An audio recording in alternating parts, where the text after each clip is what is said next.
King Kong, the 8th wonder of the world, the king of Skull Island, also known as the best ape to have ever hit the big screen. Move to the side Joe Young, move to the side Caesar, because the true king is in town. Kong has had a number of renditions spanning over 90 years, with my personal favourite being from his 2005 version. However, what if this version of King Kong found himself transported back to the Mesozoic Era, the age of the dinosaurs? Well, before we figure that out, don't forget to like and subscribe, and let us jump into this. King Kong, scientifically known as Megaprimatus Kong, represents the last surviving member of his species, a species which has been hypothesized to have branched off from a common ancestor known as Gigantopithecus. Now, he was absolutely massive, standing in at a height of approximately 7.6 meters or 25 feet. Although unlike his height, Kong's weight does not have an official estimate. Many speculative claims have put him between 20 to 60 tons. However, it is more likely that he weighed in at around 11 to 14 tons, with the 12-ton estimate being the one that I will use today. Kong's physicality is extraordinary to say the least. He's been shown to have enough strength to sufficiently lift, throw and overpower 3 Vestatosaurus rexes, also known as V-rexes. Although it should be noted that this bunch were heavily inbred, resulting in them not being at all healthy. He was also able to break through a massive wooden door, a small stone house, and do damage to vehicles and buildings in New York alike. His dexterous hands and feet allowed him to manipulate objects such as rocks and trees, which have been shown to be successfully utilized in combat scenarios. Despite his massive size, Kong demonstrated remarkable agility,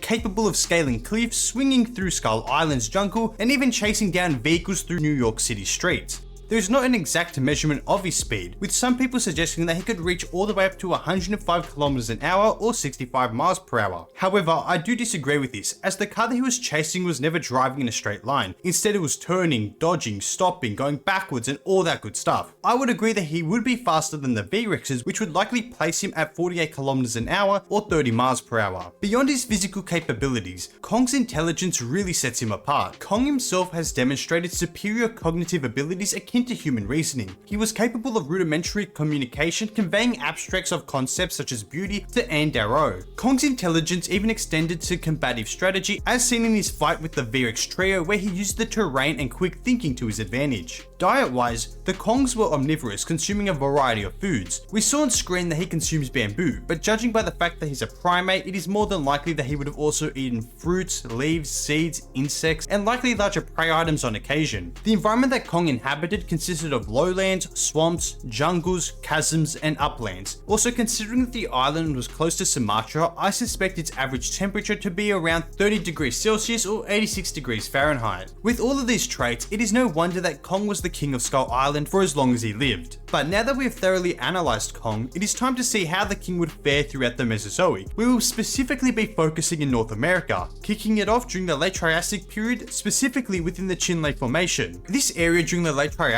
was a dynamic and varied ecosystem. The region was characterized by a warm semi-arid climate with strong seasonal rainfall, leading to floodplains, river systems, lakes, and even waterbeds. Vegetation included conifer forest, cycads, ferns, and horsetails. The big issue would be temperature, as it could range from 25 degrees Celsius all the way up to 50 degrees Celsius, or 77 to 122 degrees Fahrenheit. These natural pressures would test his resilience and adaptability, and while Kong is surely adaptable, he would still face some heavy difficulties during the warmer seasons. This would tally an environment score of 5 out of 10. Within this area, the fauna and flora would offer Kong a diverse omnivorous diet. On the vegetarian side, he could feed on the coniferous branches, ferns, cycads, and other vegetative matter. On the other hand, animal prey in this region would be relatively abundant, although much smaller than Kong in comparison. One of the largest potential prey items would be Placerias, a decidedon herbivore measuring 3 to 4 meters or 10 to 13 feet in length and a weight of around a ton. Smaller organisms such as Coelophysis and Desmatasuchus would serve as opportunistic meals, but their modest size, the latter being only a few hundred kilograms at most, would make them more akin to snacks than substantial meals. Kong could also supplement his diet with aquatic and insect prey, including fish, amphibians, and arthropods. However, looking at other apes such as chimpanzees makes it seem like meat would not be a big factor. Although varied, the fact that the environment could become more arid due to the seasonal shifts than Kong himself would be used to would likely mean that he would struggle quite a bit. This would earn Kong a dietary score of 6 out of 10. Onto competition and threats. The apex predators of this region included archosaurs like Postosuchus, a formidable predator stretching 4 meters or 13 feet in length and weighing in at around 300 kilograms or 660 60 pounds. Its largest estimates place it between 5 to 7 meters or 16 to 23 feet in length and a weight of a ton. While a terror to the native fauna of this region, Postosuchus would stand little to no chance against Kong. There was also Smilosuchus, a phytosaur which looked like your everyday crocodilian. It measured 5 to 6 meters or 16 to 20 feet in length and weighed in between 500 to 800 kilograms, or 1100 to 1760 pounds. And despite being rather large for its time, if this thing attempted to bite Kong, then it would just be flung away. I mean, let us be honest, Kong was flipping around 8-ton V-Rexes, so I think that it's evident that these things pose no threat. Although competition may also arise with the other herbivores such as the previously mentioned Placerias. These Diceratops would likely compete with Kong over vegetation, but again, they are way too small to even pose any issue to the giant ape. Kong would easily dominate all native competitors and predators, with the biggest threat being that this fauna would take away his potential food options. This would provide Kong a resistance to competition and threat score of 9 out of 10. Kong's introduction to this ecosystem would lead to a swift claim to dominance over the area. He would likely struggle at first. The environment would be warm and arid. If he manages to get through this early stage and adapt to the new varied diet of the vegetation which resided, it would likely mean that he could survive. At times, he could target even the largest of herbivores as a source of protein, while supplementing with smaller animals, aquatic life, and insects when available. His intelligence would give him the edge in navigating the harsh seasonal shifts of the Triassic, as fauna at the time were not close to his level. This would assist him when searching and taking over water sources as well as territories filled with food. Yet, long-term survival in this ecosystem wouldn't be without its challenges. The warmer seasons could lead to Kong not having a set territory, rather traveling during times of environmental change. When he would traverse into territories, he would likely run into the Postosuchus or Smilosuchus. And I'll keep it real, Kong would be giving them the V-Rex treatment, if not worse. This would result in an ultimate survival score of 6.67 out of 10. So Kong struggled a bit through the Triassic, but how well would he perform in the Jurassic? The Morrison Formation during late Jurassic was a diverse and resource-rich environment characterized by extensive floodplains, river valleys,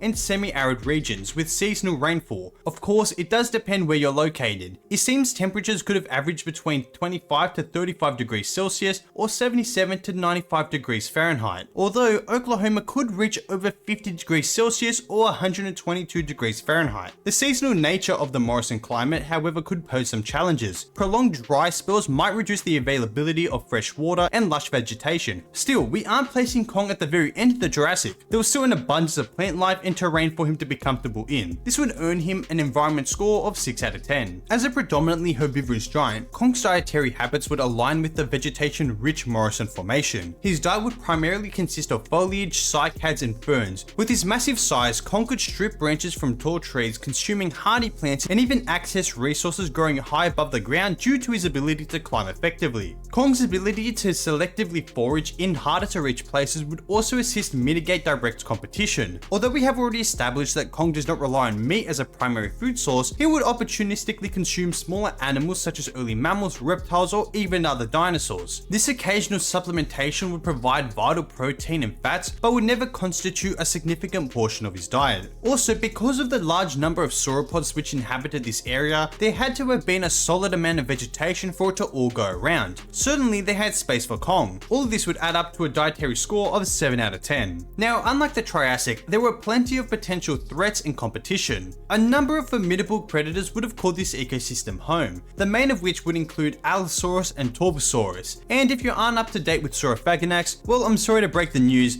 but he's not a valid species as of 2024. It has been reclassified as Allosaurus anax. Stand proud, Saurophaganax, you were strong. Torvosaurus measured approximately 9 meters or 30 feet in length and weighing in at around 2 tons. Allosaurus fragilis, the most well-known species of its genus, averaged around 8.5 meters or 28 feet in length and weighed in between 1.7 to 2.7 tons. With an interior bite force of 4,440 newtons and a posterior bite force of 9,389 newtons, it may not have had the meanest bite, but it could surely slash through even Kong. Then we have Allosaurus anax, a larger relative reaching lengths of up to 12.1 meters or 40 feet and weighing between 3.8 to 6.5 tons. With it being possible that anax may have hunted in groups, it would make the threat of 5-ton gigantic allosaurs ever more present. Still, Kong had a significant size advantage over each of these carnivores, which would likely make each second guess hanging on this oversized hairball. Other predators like Ceratosaurus would be less threatening due to their smaller size relative to Kong. They would likely be left alone and be out of danger. Herbivorous giants such as the classic Stegosaurus and the more unique Alcophosaurus, both which could weigh around around 5 tons in weight, would likely not be too much of a threat. This is because they would be far slower than Kong, as well as quite a bit smaller. In one-on-one scenarios, Kong could easily bully these stegosaurids if necessary, and if in large herds, he would simply move on. This area was also filled to the brim with sauropods. These include Diplodocus, Brachiosaurus, and Maripunisaurus, just to name a few. These sauropods' weights range from 12 to 90 tons. With such masses, they required more food than even Kong, resulting in competition over practically all vegetation. A single blow or trample from these sauropods could severely injure or take Kong out of the game for good. So while Kong would dominate most predators, his massive caloric requirements and the constant pressure of avoiding territorial disputes with other herbivores makes competition and threats a significant aspect of his survival. With this, Kong earned a resistance to competition and threat score of 6 out of 10. Kong's arrival in the late Jurassic would mark the introduction of a battle-hardened creature that would be unlike anything this time period had ever seen. His adaptability and omnivorous diet would position him as a unique force in this ecosystem. Kong would likely begin by establishing a territory within a resource-rich area, such as a floodplain or near a coniferous forest. His size and strength would allow him to access vegetation that smaller herbivores would be unable to reach, giving him a competitive edge. By selectively foraging and supplementing his diet with the occasional animal food item, he could sustain himself efficiently, albeit with some seasonal challenges during dry periods. Kong's interactions with the ecosystem's predators would largely favour him.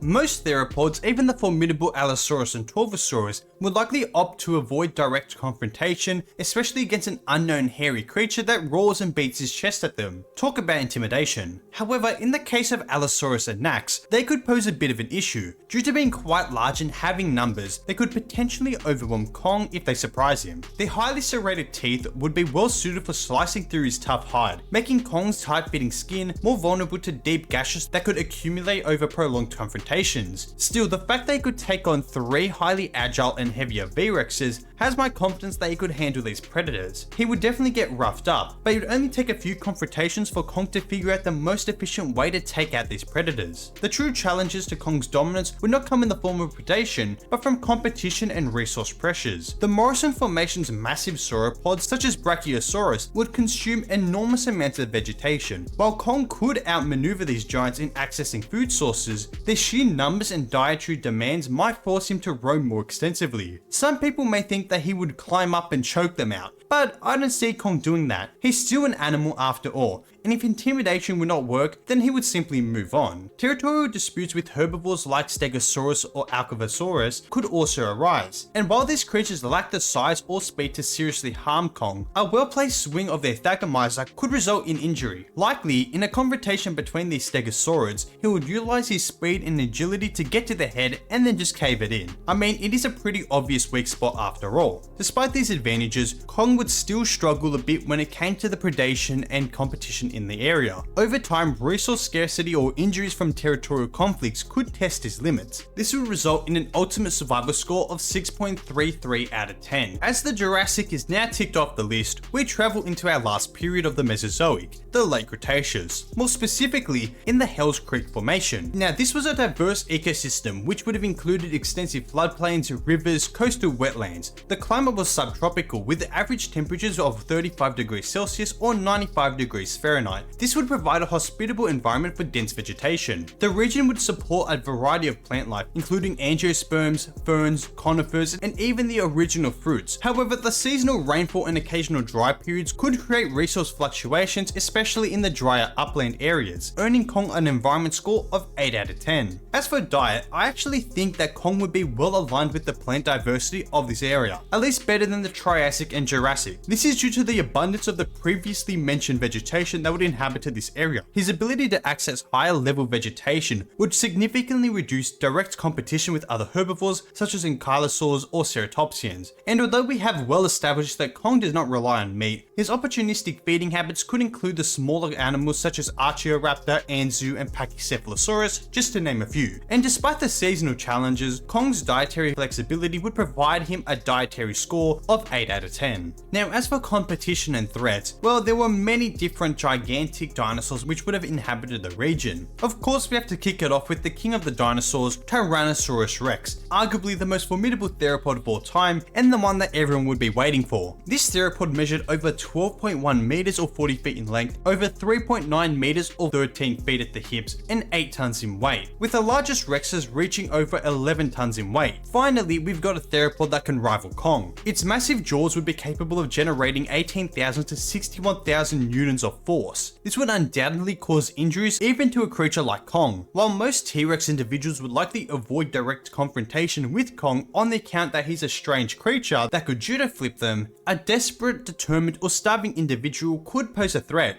I believe this, as even the inbred V-Rexes could pose a threat to Kong, and to me, looking at their mushed up and odd jaw structure, it leads me to believe that the T-Rex actually has a superior jaw which could deal more damage to Kong. That and the fact that the largest sizes of T-Rexes could be equal to that of Kong could lead to an interesting battle. Now, I won't worry about the Dromaeosaur Dakotaraptor, as it either didn't exist, or if it did, it would be a non-factor in this scenario. Large herbivores like Triceratops, which could weigh up to 12 tons, and Edmontosaurus, which could weigh between 4 to 15 tons, would consume vast amounts of vegetation. Then we have Ankylosaurus clocking in at 5 tons and can swing at a force of 25,000 newtons. It is evident here that the herbivores in this area were around as heavy if not heavier than Kong himself, or had the weapons that would be capable of injuring him. Now, because I'm specifically looking at this formation, I will be not including Alamosaurus. A big benefit for Kong here is that he actually coexisted with quite a few relatives of the organisms which inhabited this region. Considering he seemingly managed to survive on a shrinking island that was packed with so much fauna, I think that he would be most used to this ecosystem. This would lead to a resistance to competition and threat score of 6.5 out of 10. Kong's arrival in the late Cretaceous period would unsurprisingly shift the balance of this ecosystem. His towering stature and unparalleled intelligence would allow him to adapt swiftly, adding to the fact that this place would be somewhat similar to Skull Island, and Kong could even get comfortable. Kong's diet would likely consist of a combination of high vegetation, as the other herbivores would be unable to reach it, as well as low vegetation when competition was limited. Encounters with herbivores in this region would require Kong to maintain a delicate balance of dominance and avoidance, defending himself against the aggressive family of Triceratopses or a collective of a herd of Edmontosaurs would likely result in him retreating, as the conflict would not be worth the potential injuries. If Kong had to take on a Triceratops though, I actually think that he would have enough force to be able to hold it by the horns and actually break them. I don't think Kong would go out of his way to take down a Triceratops, rather injure it to the point of making it retreat. Still, I think specifically these two herbivores would not pose too much of a threat to Kong on the account that Skull Island had the equivalent Ferructus and Lygocristus. If he existed with them on a shrinking island, then he can continue that here. Ankylosaurus would be a minimal issue, as Kong would be more agile, faster, larger, and stronger, meaning that he could either avoid it or force them out of his territory. In terms of predators, Kong would only be challenged by the Tyrant Lizard King, and to be honest, Kong is in a more comfortable scenario here, as he has already dealt with a number of its future descendants. For the most part, I believe that Tyrannosaurus rex would leave Kong alone due to not being overly familiar with taking on a giant hairy animal that is as aggressive and as strong as it is. There is also the fact that Kong would not be overlapping when it came to diet, so then there is another reason why they would not compete. However, eventually one Rex would be desperate enough to tussle with Kong, and I don't think it would end well for it. While I do believe that a rather large Rex could cause even more damage to Kong than the V-Rexes, Kong's pure strength and agility would be too much to handle. I truly think a family unit of T-Rexes consisting of over 3 adults would be required to take down Kong for good, at least in a first basis confrontation. And unlike the battle with the V-Rexes, Kong is not guaranteed an environmental advantage, as well as the fact that they would be distracted trying to hunt a human. Kong is just too large and too dangerous to be considered a worthy prey option, so the only reason for conflict to occur is over territory. Thus, this would result in an ultimate survival score of 7.5 out of 10. Kong would be rather comfortable in the Hell's Creek formation, mainly because it would be most like Skull Island. While there would be competition over vegetation and presence of predators, the environment and diet would match well, and Kong already has shown the ability to handle these types of dinosaurs, so he would continue doing so. Although, unfortunately for Kong, there would be a more consistent number of T-Rexes during this time, meaning if he consistently wound up in fights over territory, then he would likely slowly weaken, having wrongly healed bones, which could eventually lead to his end if he took on a rather powerful Rex towards the end of his life. So although it does seem that Kong has the ability to survive throughout the Mesozoic, I think that he would struggle quite a bit during the Triassic and Jurassic periods, less because of the organisms that inhabited these regions, but rather because of the environmental disadvantages that Kong would suffer. Arguably one of the biggest and most important factors that was not covered was the fact that Kong would be extremely lonely no matter what period we put him in. As we saw throughout the 2005 movie, our major focus was the fact that he was lonely. If we had sent breeding populations of Megaprimatus Kongs, then I think that they would struggle even more. An ecosystem might be able to hold one Kong, but breeding groups of them might be a bit too much. And with that, we've reached the end of the video. I hope you've all enjoyed. Humanity, the time of isolation is over. Prepare yourselves. Our challenge is imminent. This is not a test of survival, but worthiness. Not quite sure what that was, but make sure to have a great 2025. Don't forget to like and subscribe, and I'll catch you all next time. See ya.